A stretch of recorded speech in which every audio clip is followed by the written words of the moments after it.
Joya Moussa, bonsoir. Bonsoir Roger et bonsoir à votre téléspectateurs. Bienvenue dans l'arène. Merci, bonsoir Cabral. Bonsoir Monsieur Joya. On vous a vu prendre des notes pendant que nous discutions du programme de Cabral Libier du mouvement 11 millions de citoyens. Vous avez certainement en tant que politiste des choses à redire sur la façon dont nous avons posé des questions et peut-être sur les réponses de l'invité. Vous avez 15 minutes pour cet exercice. Oui, merci Rodrigue, vous m'accordez juste 15 minutes. Donc pour ce peu de temps, j'aimerais qu'on aille tout droit au but et que nous essayons d'éviter autant que possible des circonvolutions. Alors, pour aller très rapidement, Cabral, lors d'une émission de Jean-Bruno Tagne en août, je crois août ou septembre dernier, vous avez déclaré, entre autres choses, que vous étiez à la base du statut de l'étudiant, ou bien parmi les rédacteurs qui ont conduit au statut de l'étudiant. Et entre autres, vous avez revendiqué de l'amitié de Moi Fonjontou et de Linjombo, chose qu'ils ont contestée. Et Linjombo s'est même fendu d'une déclaration qui est parue dans Mutation pour vous régner toute amitié avec lui. Alors moi, je vous demande, pour le leader politique que vous êtes demain, est-ce que c'est normal de vous attribuer des travaux que vous n'avez pas faits et des amitiés que vous n'avez pas? Parce que ceci, M. Rodrigue Tongue, est la lettre du recteur Bruno Bekolo du 27 février 2006. Elle est destinée à moi ou à Cabral? Oui, vous l'allez lui transmettre. Qui est la note d'autorisation des activités? J'étais président du comité de rédaction du projet de la charte des droits et devoirs de l'étudiant. C'était le seul comité pilote qui a été institué à l'université après ce fax du ministre de l'Enseignement supérieur que vous devez lui transmettre. C'était le professeur Conchou qui était PCA. Et il y a eu un seul comité de droits et qui a produit, qui a été validé d'abord par le conseil d'administration du 1er décembre 2005. Et voici le seul projet de charte de droits et devoirs de l'étudiant qui a été fait au Cameroun. Sous ma présidence, Joya Moussa, c'est comme vous pouvez le constater, 149 articles pour 11 titres. Vous pouvez lui donner. Nulle part, jamais, au Cameroun, il y a eu un autre comité pour rédiger une charte des droits et devoirs de l'étudiant au Cameroun. Alors j'aimerais que Cabral nous dise où, avec qui et comment il a rédigé un projet de statut de l'étudiant. Vous avez achevé? Oui. Ok. Je vais... C'est vrai que c'est un travail fastidieux, Rodrigue. C'est une lourde paperasse. Nous sommes au service du public. C'est une lourde paperasse. Allons-y rapidement, hein. Nous avons juste 15 minutes. Où, avec qui et quand avez-vous rédigé un projet de statut des droits et devoirs de l'étudiant? Ok. J'ai vu la date qui figure sur la correspondance du recteur Bekolo. C'est 2006. Savez-vous en quelle année? S'il vous plaît, quand, comment et avec qui avez-vous rédigé? S'il vous plaît, j'ai 15 minutes. Oui, on comprend. Oui, qu'il aille, qu'il dise que j'ai fait tel jour avec telle personne. Il y a des millions de téléspectateurs qui nous regardent et qui sont avertis. Et j'ai 15 minutes juste. Qui sont avertis, si Cabral veut se dérober, les gens le constateraient. Donc, permettons-lui de répondre. Parce que j'ai d'autres questions là. En 2005, le recteur Tabi Manga-Jean, dont un an avant la lettre du professeur Bruno Bekolo Ebé, lance à l'université de Yaoundé 2 le concept de l'étudiant citoyen. Je suis donc à cette date coordonnateur des étudiants de l'université de Yaoundé 2. Et à ce titre, il me charge de lui produire une mouture de la charte des droits et devoirs de l'étudiant, parce qu'il avait lancé le concept de l'étudiant citoyen. Vous avez cette mouture-là? Étudiant, mais bien sûr. D'accord, vous allez la produire plus tard, parce qu'on doit évoluer. Mais c'est un peu compliqué avec vous. C'est un peu compliqué avec vous. On avance, on avance. Je parle de 2005. Vous prévalez des échanges de correspondance avec votre recteur à Douala. Permettez-moi de m'en... On a commencé en 2005.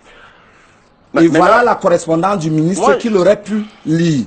Il y a eu un seul comité pilote dans toutes les universités camerounaises qui a été institué par le ministre de l'Enseignement supérieur. Je parle sous le contrôle Jean-Paul Ndia, qui est le CELCOM du ministre, vit encore. Le ministre Famendongo existe encore. Voilà le fax du ministre Famendongo. Les histoires interne à l'université de Yaoundé soit, je mets à défi Cabral demain de nous produire une correspondance, une note officielle du recteur Tabi Manga et la mouture de la charte qu'il aura produite. Parce que si on commence dans les racontats, on ne va pas terminer. On a 15 minutes, on évolue.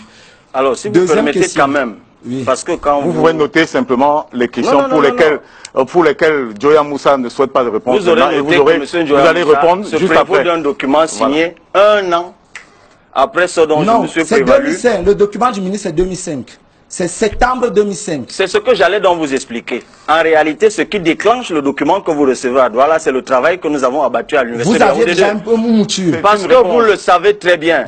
La plupart des réformes qui ont été faites en 2005 ont commencé par l'université de Yaoundé 2. Vous avez déjà mouture. Seul le recteur Tabi Manga avait lancé le concept. Vous aviez déjà mouture.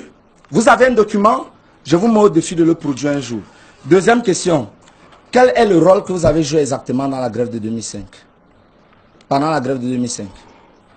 Ben écoutez, j'étais leader du comité de droit, du comité de défense, mais je défendais les intérêts, c'est compliqué, je défendais les intérêts des étudiants de l'université de Yaoundé 2 en 2005. D'accord. Dans le comité de défense des intérêts des étudiants de Yaoundé 2. Vous êtes recruté quand?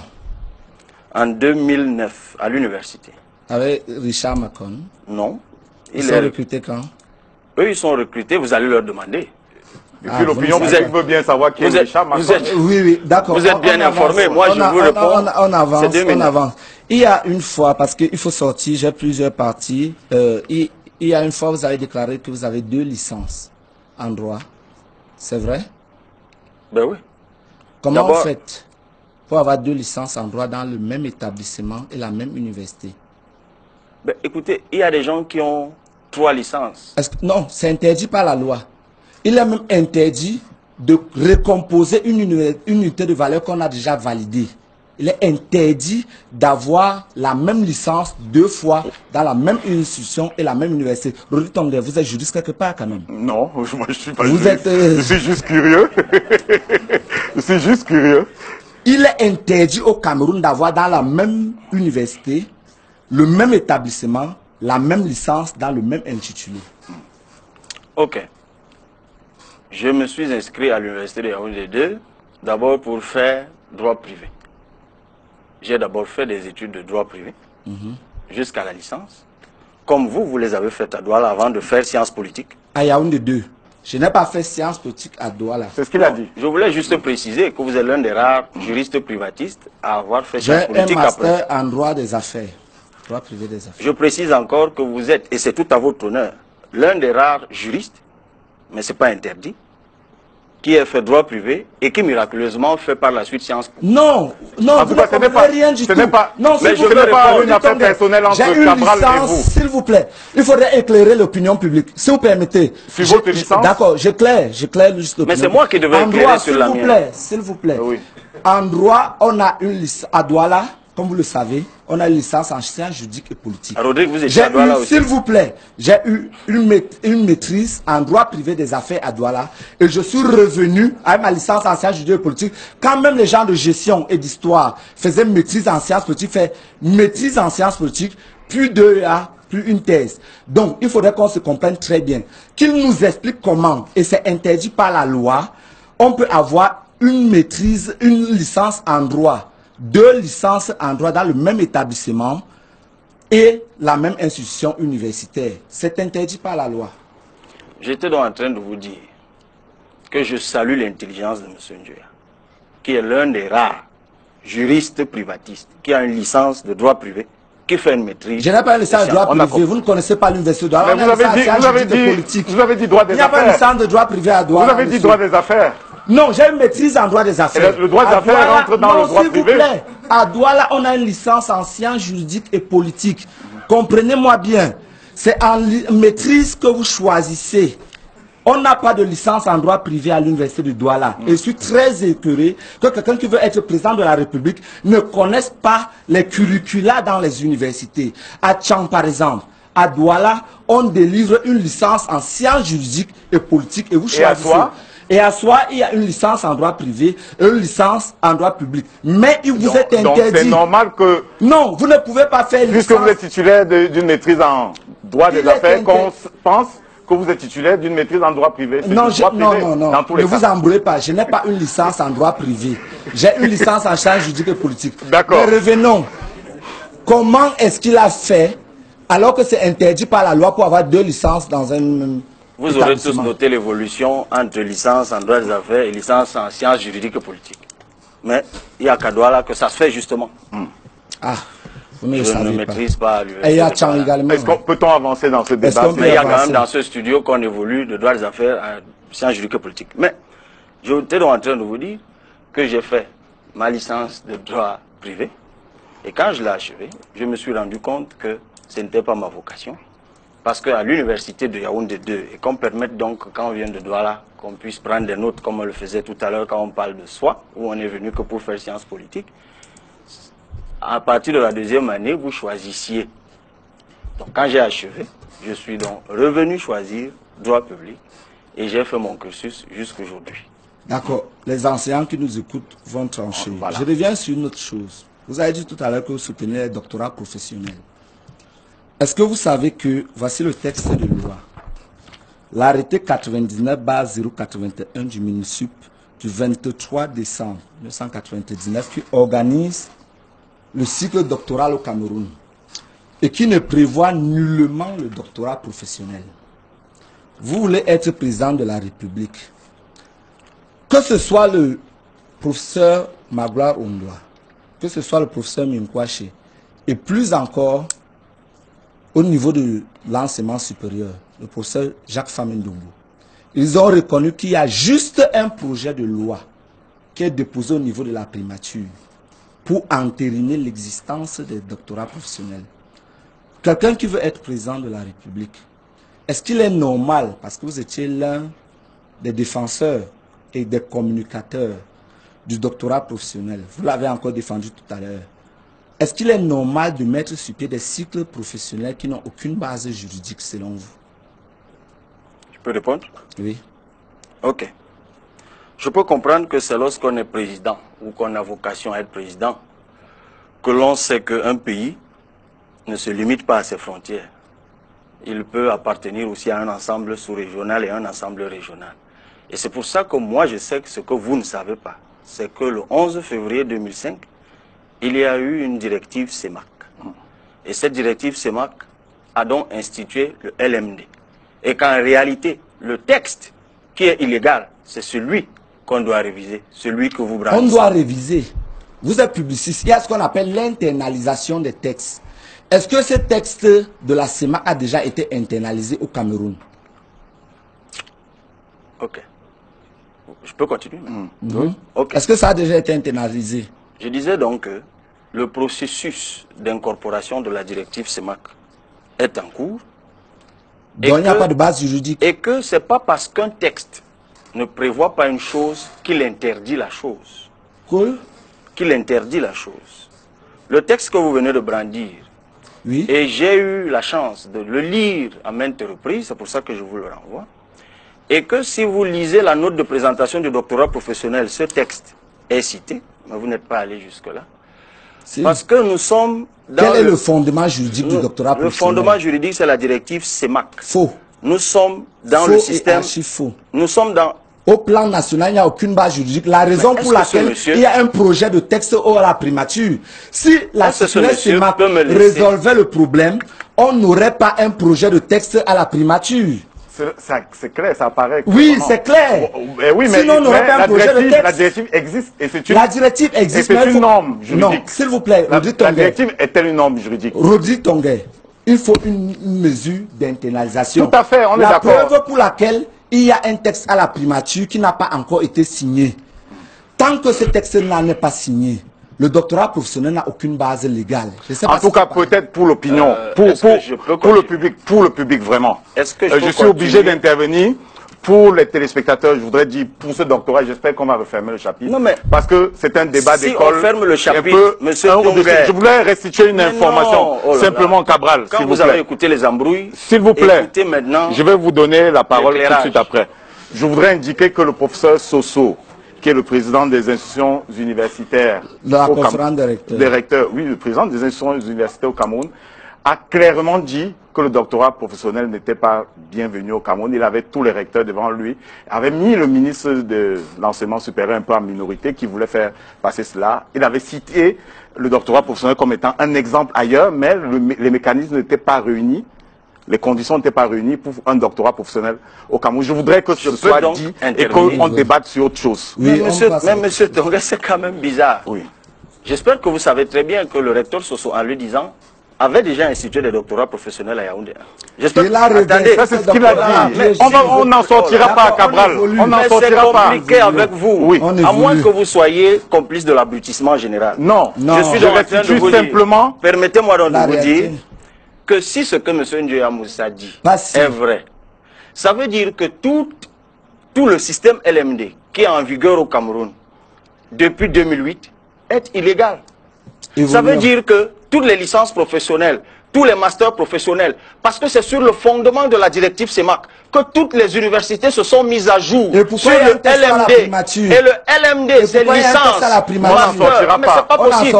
Le LMD, c'est licence, master, doctorat. Nous avons le sur le fondement de la directive CEMAC, on a lancé les licences. Sur le fondement de la directive CEMAC, on a lancé les masters. Sur le fondement de la directive CEMAC, il est logique de lancer le doctorat. D'accord, on évolue.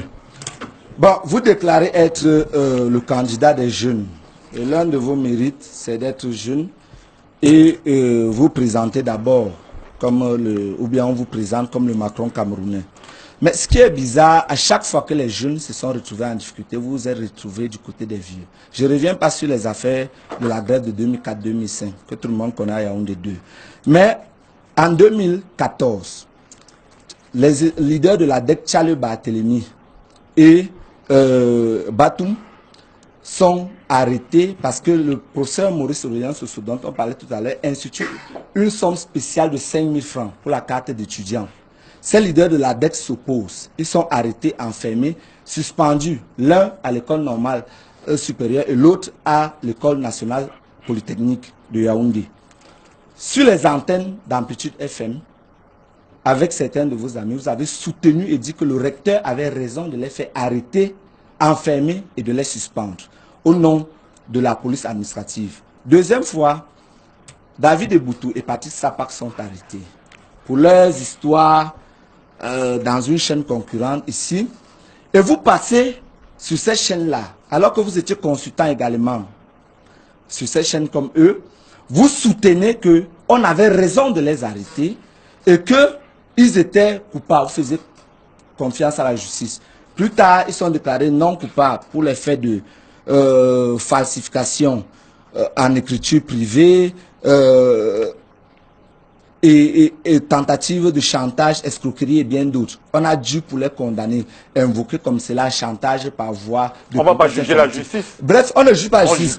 Je vais juste remarquer qu'à chaque fois, que ce soit pour Patrice Sapak et David Eboutou, ou pour Tchale Barthélemy et Batum Thierry, chaque fois, Cabral Libby s'est rangé du côté des aînés qui étaient les bourreaux de ces jeunes-là, qui étaient plus tard réhabilités. Vous pensez que vous êtes le candidat des jeunes avec ce genre de comportement? Je peux répondre? Je préfère m'adresser à vous maintenant. Dans mon quartier, on dit souvent à certaines personnes, il faut manger avant de boire. Et c'est ce conseil que j'ai envie de donner à M. Ndiaye Moussa. Jamais, sur une radio, je n'ai parlé de l'affaire. Les gens ont vu nos échanges Facebook. Hein? Ah, maintenant, ce n'est plus radio, c'est Facebook. Oui, les gens ont vu nos échanges Facebook. Il faut manger avant de boire. S'il vous plaît, les gens ont vu nos échanges Facebook. Permettons à Cabral de répondre. Je n'ai jamais parlé de cette affaire sur aucune radio. En revanche, j'ai soutenu la position prise sur une radio par M. Richard Macon. La position de Richard Macon, c'était celle-ci. Le recteur d'université exerce la police administrative dans l'université dont il a la charge. Et sur le fondement de ce droit que lui confèrent les textes de l'université, et je suis heureux que celui qui vient d'en faire l'apologie est maintenant celui qui est en train de les remettre en cause, en tout cas leur application en cause. C'est pour ça que je dis aux gens de boire ou de manger avant de boire. C'est ce que j'ai dit. que le recteur avait le droit d'exercer la police administrative. Une fois que tu as fait cette observation juridique, tu ne légitimes pas l'arrestation. Puisque derrière, j'ai bien dit que les revendications de ces étudiants devaient être prises Vous ne l'avez jamais dit. Ça, c'est d'un. Vous ne l'avez jamais dit. De deux. Est-ce qu'on peut maintenant, sur l'affaire Sapak, il répond. Oui. Mais sur l'affaire Sapak, une fois encore, ceux qui nous regardent sont témoins. Toutes les émissions que j'ai faites sur la chaîne Vision 4 sont sur YouTube. Il ne me souvient pas, et moi je suis généralement lucide, qu'une seule fois, on ait abordé cette question sur une des émissions à laquelle j'ai participé. Ah bon? À moins de me constituer responsable de ce que les gens disent. Oui. Non, on ne peut pas terminer en une minute. Moi, je vais rapidement continuer. Vous avez déclaré que vous êtes candidat pour 11 millions. Vous voulez être président de la République. Vous êtes juriste comme moi. Et si vous êtes candidat à la présidentielle, est-ce que vous savez que vous serez le chef des armées? Par exemple, quelle est la doctrine applicable actuellement dans les armées que vous voulez réformer? D'abord, je ne vous ai jamais dit que je réformais des doctrines. Quelle est la doctrine? Je ne savais même pas que l'armée camerounaise D'accord, je vais vous renseigner. Était sous l'emprise. La doctrine de l'armée camerounaise, c'est la doctrine de défense ferme aux frontières qui nous amène aujourd'hui et qui nous rend incapables du droit de poursuite, comme on l'a vécu avec Boko Haram, par exemple.